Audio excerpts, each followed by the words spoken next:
So now we're going to talk about actually carrying out research in a sort of a constructivist, sort of critical spirit, using that sort of approach as one pursues one's research.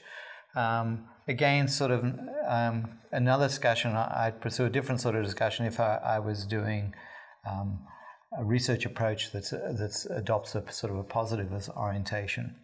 But within a sort of constructivist, social constructivist critical frame, one finds oneself dealing with key concepts. The research is meant to be transformative. It's carried out in a design formative sort of way, almost in a fashion which is sort of customized and recustomized and fashion that's recursive. It's collaborative. It's done with people. And sometimes you're helping people do it themselves, which is ideally. In a sense, I think if it's truly transformative, you're actually helping people become researchers.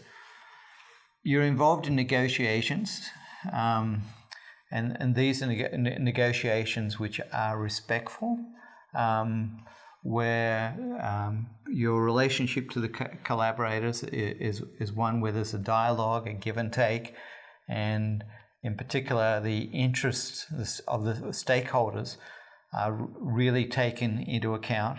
And the negotiation is occurring in a fashion which is what I would call culturally safe, where people feel comfortable with the style of negotiation that's occurring.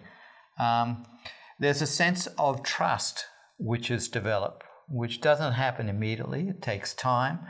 There's a trustworthiness in terms of the team and the respect that each other one has with one another and how the decisions are made. It's not an adjective that just can be applied as one that is earned and it deals with the nature of the transactions which occur. As I said, it's done in a respectful fashion. The work is grounded, it's situated, it's tied to a particular place, particular group of people, their interests, their needs. And in the talking about the research, it's done in a fashion that respects the situation, almost as if the situation is an agent, but certainly the people, their stake, perhaps their confidentiality and anonymity, and their interest.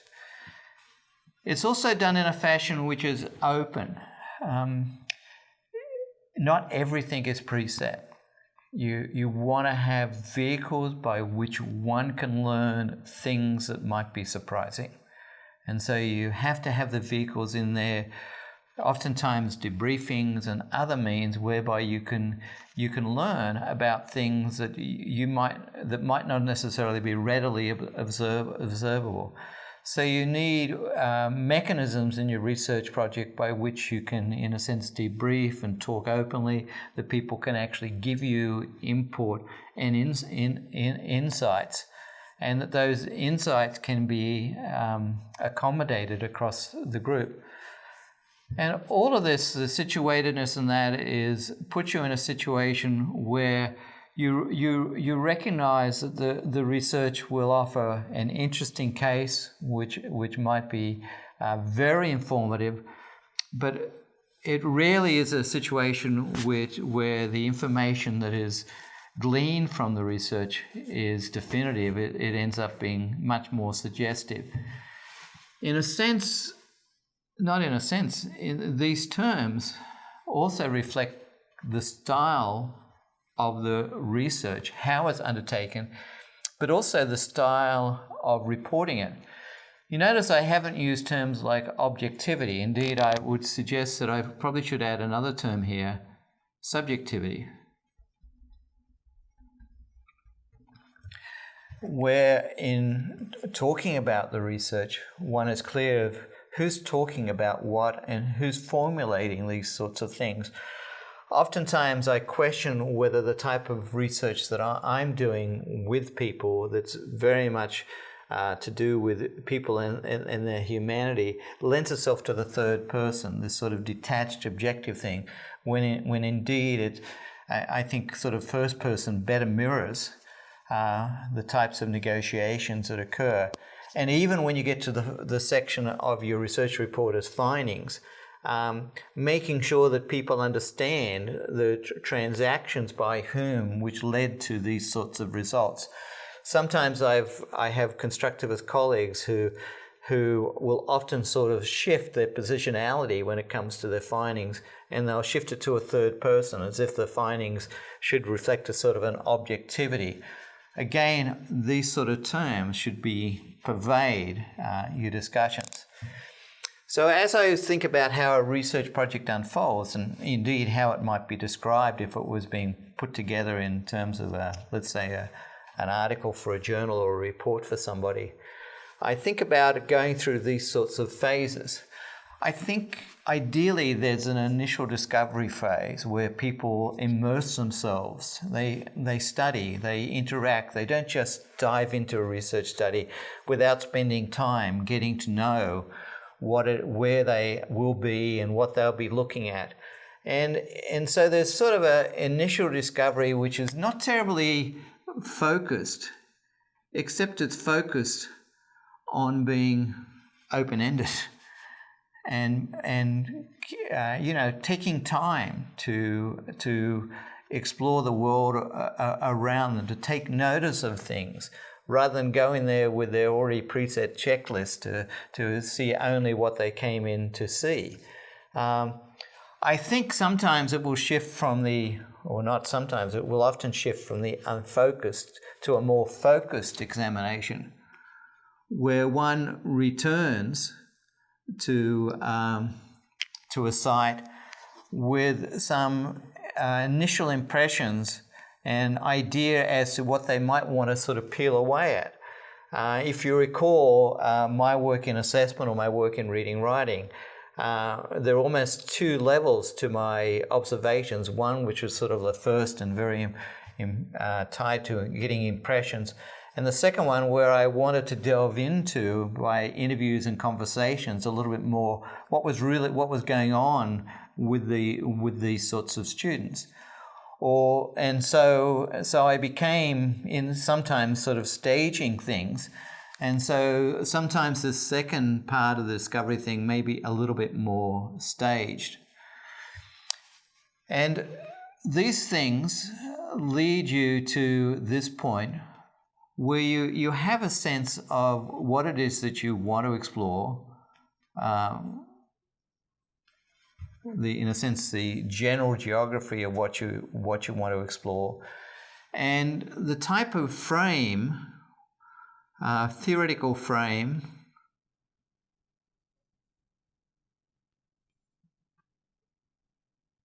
that you at least initially will try to enlist to begin to look at what it is that you've decided to explore. That frame will help you decide what sort of data you want to collect. But my own desires in most cases is to go in there with a variety of means by which you are getting a variety of different sorts of data. And usually data that you observe that naturally unfolds across events. And for purposes of getting that sort of data, I oftentimes find myself asking, well, will I be able to videotape? Will I be able to take snapshots? How do I deal with that sort of material over time? Recognizing that some people would be quite upset if in fact those snapshots of videos got out. But I oftentimes will want to do that, making decisions as to what I'm going to focus on, whether I'm going to do a broad panorama together with individual more focused examinations. And so I oftentimes, relative to method approach, will do a little bit of piloting. Just sort of what might be an ideal sort of setup in the room, and where am I and what am I doing, or am I an odd bod in the room or the other researchers, how do we position ourselves in conjunction with the situation where we're talking about? When I think about method and approach, I think of a standard, and that is that somebody should be able to read your method or your approach, or have you presented in such a way that they know pretty well exactly what it is that you did over time, what sort of material or artifacts, data, observations you made. So they've got a very, very concrete understanding of what you did in terms of methodology and approach. Not something that just lends itself to a paragraph, but something rather that requires usually quite a few pages to write about, and quite a bit in terms of information to be included. If you recall, historically in the critique of anthropologists in this book, Observers Observed, was they didn't make themselves visible. And if you saw images of the culture, you never saw images of the people observing it. In this modern day methodological approach, we're wanting to make it quite visible, both in terms of time and space and persons and positionality, what's actually occurring. As you move through the study, you're collecting data and observations. And in the body of the report, there might be a selective representation, but sometimes in the appendix or elsewhere, and maybe on a website, a fuller set of data could or should be available to people, making sure that you've masked the things that might need to be masked in terms of issues of confidentiality. But the observation should be presented clearly and also concretely. So indeed, somebody can actually look at that data and be able to sort of decide for themselves, or even look at it differently with different sorts of frames. So when you're presenting the data, you're almost presenting it to the point to which you're providing somebody a source of data for subsequent analyses of your work, even though one needs to be fairly careful that one recognizes that research is typically done in a fashion that's intimate. And while the data is clearly and concretely represented, the research itself is also something or other, again, going back to these terms, negotiated and trustworthy. And over time, there is an intimate relationship between the people with whom you're studying the phenomenon. The findings begin to fall together when you basically apply the theoretical frame to the observations, and out of the application of the theoretical frame, the key themes or patterns or anomalies are able to be represented. And one, in this regard, one shouldn't shy away from highlighting the themes and patterns, but also talking about the anomalies. Indeed, quite often, the anomalies become one of the key topics emanating from research. I remember Frederick Bartlett's wonderful book on remembering, and he's quite honestly discussing some of the surprises and some of the things he was still having trouble figuring out, or at least I felt that was the spirit with which he wrote it. And I personally found those to be the most interesting parts of the study. Indeed, fellow researchers, fellow educators are interested in getting inside your thinking, and that the goal of research is an opportunity to explore somebody's thinking